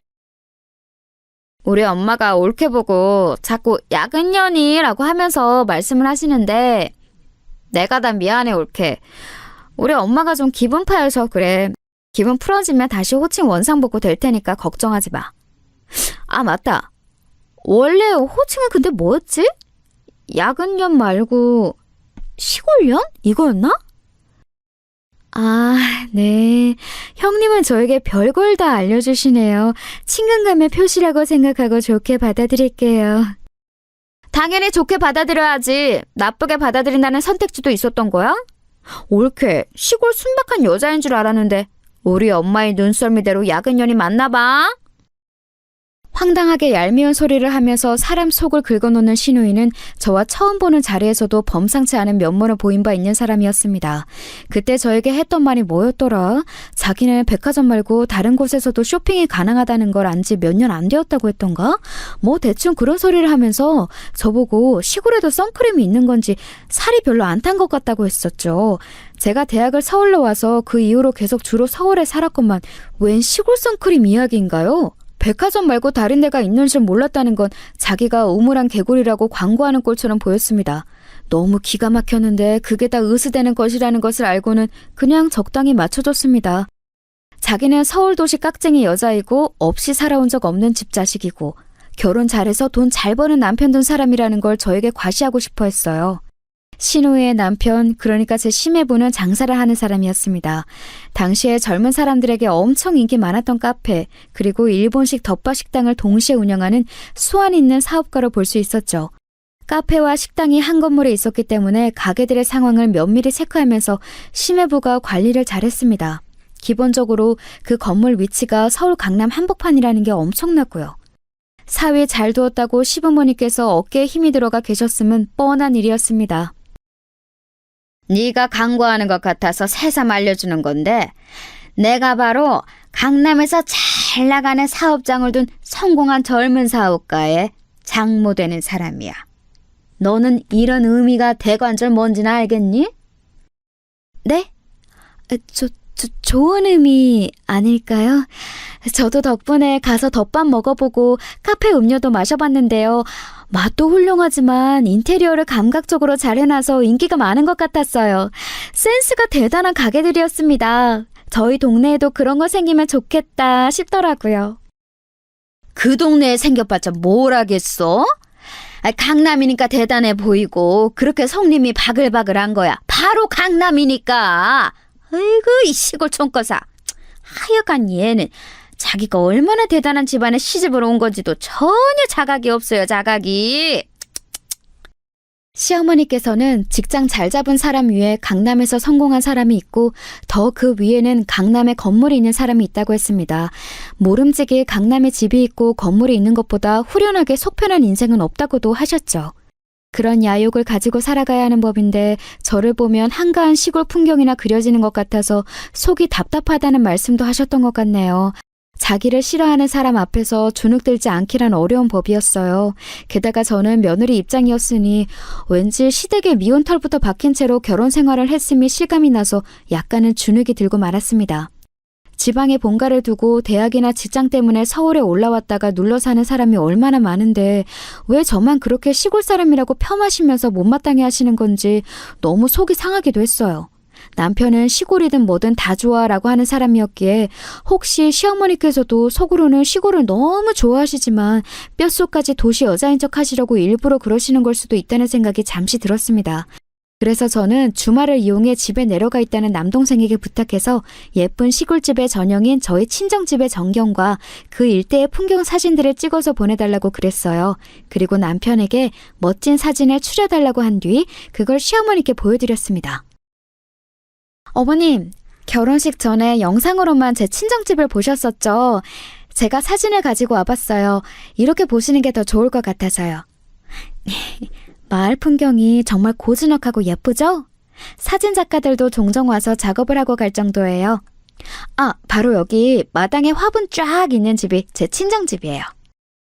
모퉁이에 나온 이건 뭐야? 지저분한 덩어리가 설마 항아리는 아니겠지? 와, 금방 알아보시네요. 맞아요. 이것들은 항아리예요. 좀 특이하게 생겼지만 그만큼 아주 귀중한 거라고 해요. 별게 다 귀중하다고 하네. 이건 무슨 고려시대 유적이라도 된다니? 아유, 그래도 귀한 것이라고 해서 마당 구석에 잘 모셔놓은 걸 보니 네 집안이 아주 그런 걸 안 따지는 건 아닌 듯해서 다행이구나. 아, 그런데 이거요. 그냥 모셔놓은 건 아니고요. 안에 뭐가 들었어요. 저희 친정엄마께서 직접 장을 담그신 것도 있고 솜씨 좋으신 이웃분께서 담그신 걸 얻어다가 보관해 놓은 것도 있어요. 그래서 요리하실 때 어떤 음식이든 꼭 여기 항아리 앞에 오셔서 맛나게 익은 장을 퍼가신답니다. 이상한 일이었어요. 드라마 같은 것에서 보면 여자 주인공이 해맑게 이런 소리를 하면 상대가 무조건 흐뭇한 미소를 지어주는데 그러면서 여자 주인공에게 마음을 슬쩍 열어버리던데 그건 허구여서 그랬던 걸까요?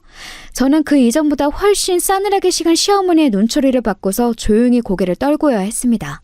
사진들을 착소리가 나게 시댁의 테이블 위로 던지신 시어머니께서 그러셨어요. 소위 손맛이라고 하는 시골 음식들을 안 좋아하신다고요. 이렇게 장 담가서 요리하는 것 또한 비위생적이기 짝이 없다고 하셨습니다.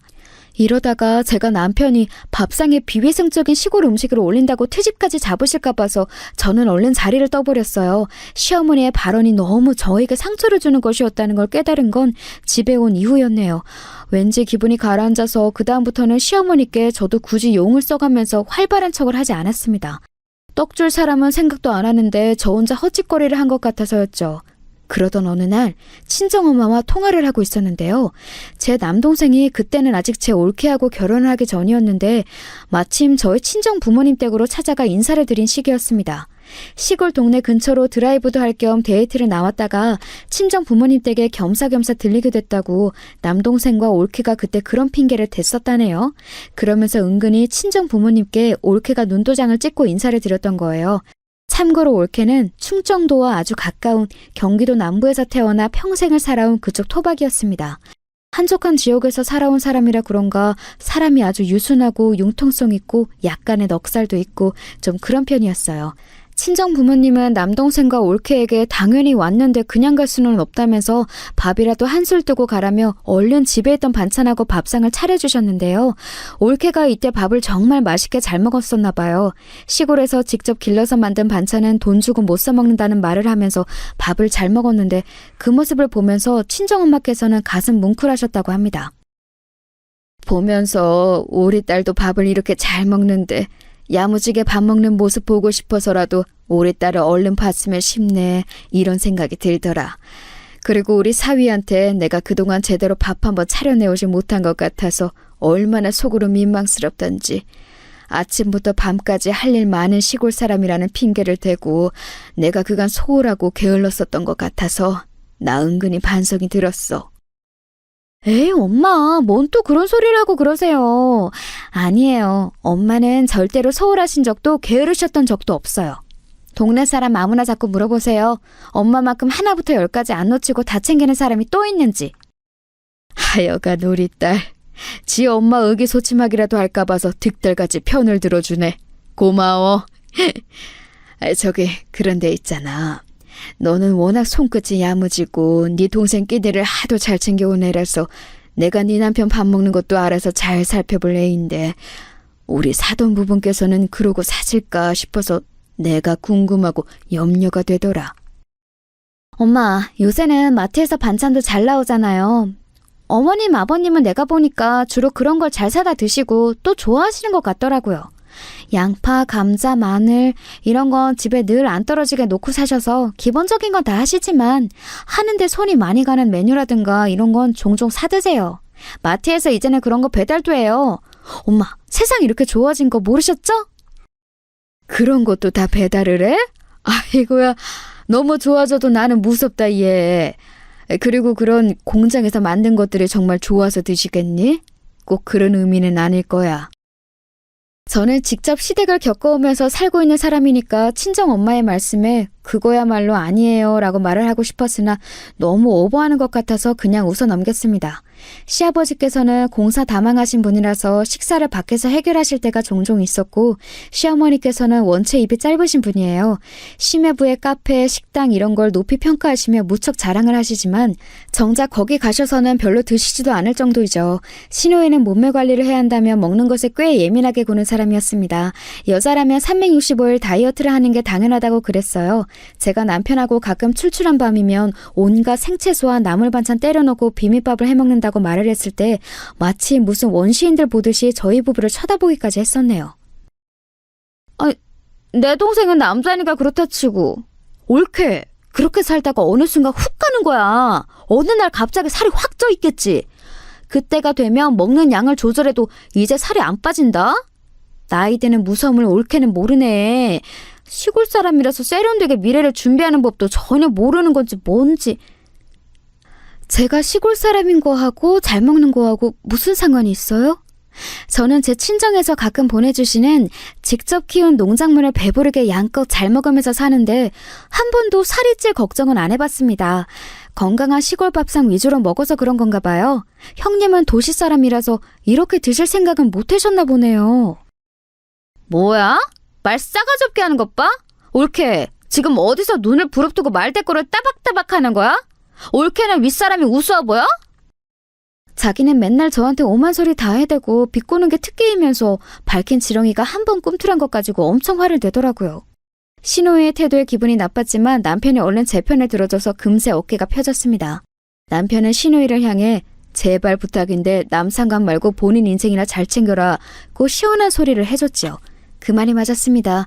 남편은 자기 누나의 일에 일절 관심이 없었는데 자꾸 신우이만 자기 동생 부부에게 참견 중이었으니까요. 모전 여전인 것인지 신우이도 시어머니처럼 민망해지니까 얼굴이 아주 시뻘겋게 달아오르더군요. 목까지 빨개져서 저희 부부를 쏘아봤어요. 특히 저를요. 누구는 남편 없는 줄 알아? 내 남편이 더 잘났어. 얼마나 잘 나가고 있는 사람인지 옳게도 너무 잘 알지? 아, 네, 잘 알죠. 잘 알고 말고요. 뛰어나고 멋진 배우자와 백년해로 하시기를 기도해 드릴게요. 저는 떨떠름하게 대처를 할 따름이었습니다. 자기 남편의 대단함이 무시당하는 것만큼 신우이가 자존심 상해하는 것은 또 없었죠. 제가 시큰둥해하자 신우이는 짜증을 내며 자리를 아예 떠버렸습니다. 신우이는 얼굴도 예쁘장하고 공부도 꽤 해서 대학을 괜찮은 곳으로 나왔어요. 강박적으로 다이어트를 해서 몸매도 호리호리했고요. 자기 만족을 하면서 잘 살면 될 인물인데 자꾸만 남에게서 인정을 받으려는 게 문제로 보였네요. 너보다 내가 잘났어 라는 걸 끊임없이 확인받지 않으면 자기 존재 가치가 떨어진다고 믿는 모양이었습니다.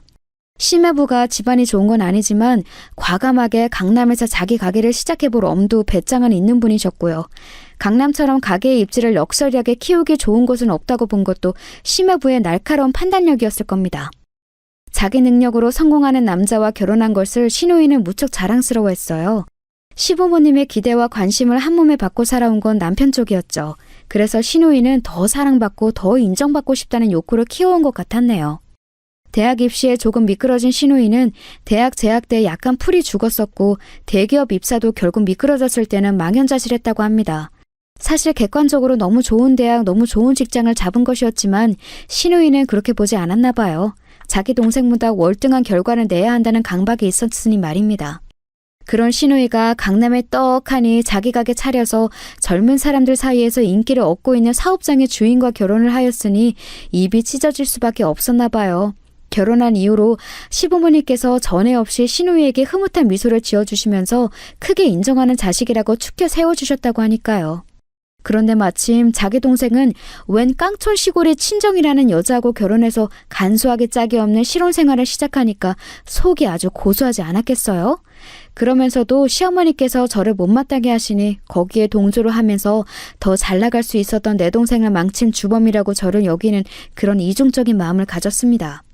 가족에 한해서는 한 가지 감정만 가질 수 없는 법이니까요. 아무튼 이 복잡 미묘한 두 모녀 때문에 제가 항상 심란한 것 같다고 생각을 하던 참이었습니다.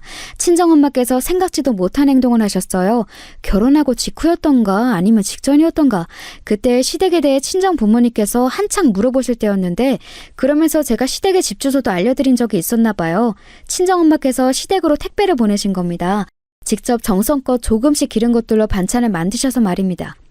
택배를 붙이고 나서 친정엄마께서는 시어머니께 별것 아니지만 솜씨 좀 발휘해봤다. 부담 없이 맛보아 주시라. 간략하게 전화를 드렸다고 합니다. 그랬더니 시어머니께서 아, 예 하고 마시더래요. 갑자기 의욕에 불타셔서 행동에 옮기시기는 했으나 막상 미적지근한 시어머니의 반응을 접하자 그제서야 친정엄마께서는 멋쩍어지셨나 봐요. 괜한 일을 벌인 건가 싶어서 민망해지셨고 일단 저에게도 알려놔야 할 것 같아서 전화를 주었다고 하셨습니다. 여기까지 듣고 나니까 저는 왠지 좌불안석이 되고 말았죠. 그런 건 네 동생이 만나고 있는 참한 아가씨 말 맞다나 돈 주고도 못 사먹는 거니까 사부인께서 어른이 잘 꺼내 드시겠지? 네 생각은 어때? 아마 그러시겠죠? 이것저것 잘 드시는 입맛은 아니시기는 한데 시골에서 직접 기른 것들로 정성스레 반찬을 만들어 보내온 사돈 집안의 성의를 높게 생각해 주실 분이에요. 분명히 아껴가면서 잘 드셔주실 거예요. 아, 그런데 엄마, 다음부터는 저하고 뭔가 상의라도 하시고 그런 걸 보내든지 말든지 하세요. 아, 제가 놀랬잖아요. 아, 그래, 알았어. 내가 의욕이 갑자기 앞서서 열심히 움직여버렸네. 우리 딸 예뻐해 주십사. 그렇게 내가 뇌물이라도 보내고 싶었나 봐. 친정엄마께서 너스레를 떠시는 것에 저도 웃음이 나왔습니다. 하지만 전화를 끊고 나서 속은 착잡했죠. 왜냐하면 아무리 생각을 해보아도 시어머니께서 그 반찬들을 좋은 마음으로 드셔주신다는 그림이 머릿속에 안 그려졌거든요. 제가 너무 시어머니를 악마처럼 바라보고 있는 편협한 며느리인가 싶어서 스스로 약간 괴롭기까지 했습니다. 시어머니께 전화를 드려서 반찬 잘 받아보셨냐고 여쭈어볼까 하다가 우선 신우이에게 떠보기로 했어요. 왜냐하면 신우이가 시댁에 들른다고 분명 그랬거든요. 저기 형님, 저번에는 어머님이 미리 다져놓으신 마늘 그거 챙겨 가셨다고 했잖아요. 냉동실에 두고 오래 드실 거라고. 혹시 이번에도 뭐 챙기신 거 있으세요? 올케가 그런 걸 왜 물어봐? 나한테 관심 없다고 나 무시하고 싶다고 온몸으로 외치고 있는 사람이 올케 아니었어? 내 남편이 너무 잘났으니까 내가 부럽고 질투가 나는 걸 일부러 감추려고 그렇게 구는 사람이 올케잖아. 네, 알겠습니다. 다른 걸 여쭤보려고 전화드린 건데 지금은 어렵겠네요. 그런데 신우이가 웬 헛소리만 하는 바람에 소득 없이 전화를 끊을 수밖에 없었죠. 알아가면 알아갈수록 특이한 사람의 신우이 같았어요. 그런 정신 상태는 도저히 종잡을 수가 없었죠. 고민하던 저는 장바구니를 챙겨서 이튿날 시댁으로 향했어요. 친정엄마의 반찬을 워낙 좋아하는 저라서 혹시 받으신 양이 많으면 좀 덜어가려고 한다는 말씀을 드리면 완벽할 것 같았습니다. 실제로 그렇게 챙길 작정이기도 했고요. 모르긴 몰라도 입 짧으신 시어머니께서 감당하시기는 어려울 양일 게 분명했어요. 그런 생각으로 도착한 시댁에서 저는 미심쩍은 정황을 포착하고 말았습니다.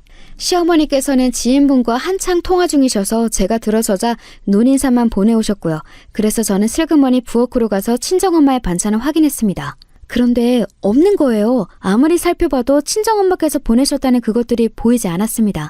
시원한 날씨임에도 얼음팩을 2중 3중으로 싸서 보내셨다고 했으니 분명히 냉장 보관이 되어 있어야 할 반찬들이었거든요. 고개를 갸웃거리던 저는 내다 놓으려고 입구를 꽉 묶어 놓은 쓰레기 봉투에서 시선이 멈추었습니다. 반투명해서 안이 비치는 쓰레기 봉투에서 보이는 것은 친정엄마께서 사용하셨을 법한 보자기였습니다. 저는 홀린 듯이 쓰레기 봉투를 열어 그것을 확인하고 말았어요. 그리고 참담해졌죠. 마침 통화를 끝낸 시어머니께서 저를 찾아 이쪽으로 오셨다가 화들짝 놀라셨습니다. 너는 그걸 왜 찾아보고 그래? 별로 달갑지도 않은 걸 네 엄마가 멋대로 보내오니까 나는 별 수 없었어. 사돈인데 네 엄마라뇨? 대체 왜 별 수가 없으셨어요? 안 되실 거면 저에게 주신다는 선택지도 있으셨잖아요. 너한테 주면 우리 아들 입에도 그게 들어갈까 봐서 그랬다. 왜? 하여간에 괜히 시골 것하고 엮여서 내가 별거를 다 보겠네. 아유 귀찮아. 아유 정신없어. 시어머니께서 그렇게 외치시며 안방으로 들어가 버리셨어요. 저는 고스란히 쓰레기로 버려진 친정엄마의 반찬들을 보고 눈물을 흘렸습니다. 속상하다는 말로는 표현이 부족했어요. 버려진 그거 다 챙겨서 제가 집으로 가서 온 다음에 직접 버렸어요. 그래야 할 것 같았습니다. 제가 울적해 있으니까 남편이 눈치를 보면서 무슨 일이냐고 물었는데 대답하기도 싫었어요. 생각의 정리도 좀 필요했고요. 그런데 이튿날 친정엄마께 연락이 왔습니다. 알고 보니까 남편이 친정엄마께 여느 때처럼 안부 전화를 드리다가 제 얘기를 한 거예요. 표정이 너무 안 좋고 정황상 자기 집에 갔다 온 것 같고 웬 음식물 쓰레기 같은 걸 한 움큼 버리고 오더니 한숨을 쉬고 이런 식으로 남편이 다 떠들어 버렸는데 친정엄마께서는 단박에 감을 잡으신 겁니다. 무슨 일이 있었던 건지 말이에요. 택배 새로 보냈다. 아무래도 양이 사돈 내외 두 분이 드시기에는 많은 것 같으니까 네가 들러서 좀 받아가든지 그렇게 해. 제가 그 소리를 듣고 얼마나 놀랐던지 몰라요. 아니 대체 왜 또 이를 버리신 건지. 우체국 당일 택배라서 저녁에 시댁으로 도착한다는 건 알고 저는 퇴근을 시댁으로 했습니다. 친정엄마의 반찬을 챙기려는 마음도 있었고 단판을 지으려는 심산도 있었어요. 무례를 제대로 따질 작정이었죠. 시댁에 가니까 마침 시누이도 와 있더라고요. 그런데 시어머니와 시누이 둘 다 넋이나간 얼굴로 부엌 식탁을 둘러싸고 서 있었습니다. 식탁에 친정엄마께서 보내신 택배가 풀어져 있는 것을 보고 제가 얼른 놀라서 다가갔죠. 시누이가 저를 먼저 발견했어요.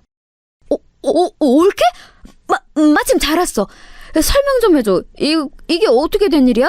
시골 택배가 왔길래 피식 웃으면서 열어봤다가 이상한 걸 발견했어. 사부인이 뭔가 이상한 걸 보내셨는데 네가 설명해줬으면 싶구나. 이게 대체 뭐니? 아니 왜 우리 사위가 장사하고 있는 강남의 그 건물의 기념수건이 보자기 대신에 들어있는 거야? 동봉되어 있는 이 서류는 뭐고? 사부인께서 그 건물의 소유주라고 되어 있는데 아니지? 이거 농간이지? 시어머니께서 거의 숨이 넘어가시려고 했습니다. 저는 그 순간 친정엄마께서 왜 택배를 다시 보내셨는지 알아차렸고 저도 모르게 씩 웃고 말았네요. 그러자 두 모녀의 안색이 이제는 아예 창백해졌습니다. 늘 빨갛게 달아오르는 것만 보다가 핏기 가시는 모습을 보니까 색다르더군요. 맞아요. 저희 엄마가 마침 그 건물 주인이세요. 제가 명쾌하게 답을 드리자 시어머니께서는 다리에 힘이 풀려 주저앉으셨어요. 시누이는 말도 안 된다며 현실을 부정했죠. 그래서 제가 알려주었어요. 애초에 저는 남편하고 그 건물에서 만났다는 사실을 말합니다. 남편은 심여부의 가게를 구경하러 들른 참이었고 저는 친정엄마의 건물을 보려고 갔다가 눈이 맞았던 것이었거든요. 건물 부자도 맞고 땅 부자도 맞다는 말까지 덧붙였더니 이번에는 시누이가 반쯤 눈동자를 뒤집으면서 주저앉았어요. 저희 친정은 한두 푼에 그렇게 연연하는 집이 아니어서요. 몇 달 공실로 둬도 상관없으니까 계약 끝나는 대로 지금 장사하고 있는 집을 쫓아내도 돼요. 사실 세를 더 낼 테니까 들어오고 싶다는 사람은 널렸기도 하고요. 옳게! 그게 무슨 소리야? 에이, 안 될 소리지. 그럼 쫓겨나는 사람은 죽으라는 소리야? 아니지. 내가 이럴 때가 아니구나. 옳게. 내가 그동안 올케한테 너무 모질었지? 미안해. 내가 나쁜 마음에서 그런 건 아니었어. 신우이가 혼이 쏙 빠진 얼굴로 정신없이 떠들었습니다. 자존심이고 뭐고 지금은 굽혀야 될 때라고 판단했던가 봐요. 시어머니께서는 입만 뻐끔거리시며 저를 멍하게 올려다보셨어요. 완전히 정신이 붕괴되신 듯 보여서 저는 그냥 친정엄마의 반찬을 챙겨다가 꾸벅 인사를 드리고 나왔습니다. 그러자 신우이가 맨발로 저를 따라 나왔어요. 배웅도 안 받고 그냥 가냐면서 아주 혼비백산으로 저에게 인사를 해댔습니다. 저는 씁쓸한 웃음으로 대꾸를 해주고 집으로 갔죠. 남편에게 있었던 일을 다 말해주었고요. 남편은 다른 것보다도 제가 그동안 소가리를 하면서 상처를 받아온 게 속상하다고 하면서 그 부분에만 초점을 맞췄습니다. 그때 생각했네요. 어찌됐든 이 남자와 결혼하기는 잘했다고 말입니다. 친정 엄마께도 상황을 보고 드렸고 감사하다고 사랑한다는 인사 또한 빼먹지 않았네요. 일확천금 생기자마자 서울에 건물 사두기를 잘했다고 하시면서 친정엄마께서는 2다리 쭉 뻗고 주무신다고 했어요. 저도 2다리 뻗고 잘 잤는데 다음날 한숨도 못 주무신 얼굴로 저를 찾아오신 시어머니께서 사과를 하셨습니다. 내가 미안하다. 진가를 알아보지 못하고 아둔하고도 어리석게 굴어서 면목이 없네. 부족한 시어미 불쌍하게 여긴다는 마음으로 용서해주고 받아줄 수는 없을까? 남편이 이미 시어머니께 불같이 화를 낸 다음이었기 때문에 더더욱 안색이 좋지 못하셨죠. 저는 사람의 본성이라는 건 잘 안 바뀌기에 시어머니께서 저에게 진심으로 미안해서 이러신다고는 생각하지 않았어요. 하지만 제가 사랑하는 남편의 모친 되시는 분이고 새롭게 고부관계가 정립되었음을 알았기에 그 사과 받아들였습니다. 시어머니께서는 그 이후로 저하고 친하게 지내고 싶으신데 불쑥 다가가기에는 전에 자행하신 언행들이 있어서 몹시 망설여진다는 기색을 드러내시며 한동안 전전긍긍하면서 사셨어요. 신우이가 저에게 얼마나 딸랑거리며 아부를 떠는 사람으로 바뀌었는지는 설명이 필요하지 않을 정도네요. 어느 날은 술에 취해서 제 남편에게 결국 네가 이겼구나 라며 우는 소리를 해서 저를 당황시키기도 했답니다. 아무튼 지금 저는 애 2 낳고 키우느라 삭신이 쑤시는 엄마가 되었어요. 나날이 회춘을 하시는 건지 건강하셔서 감사한 친정 부모님과 저를 여전히 어렵게 생각하시면서 손주들을 열심히 봐주고자 하시는 시부모님 사이에서 아주 적당한 나날을 보내고 있답니다.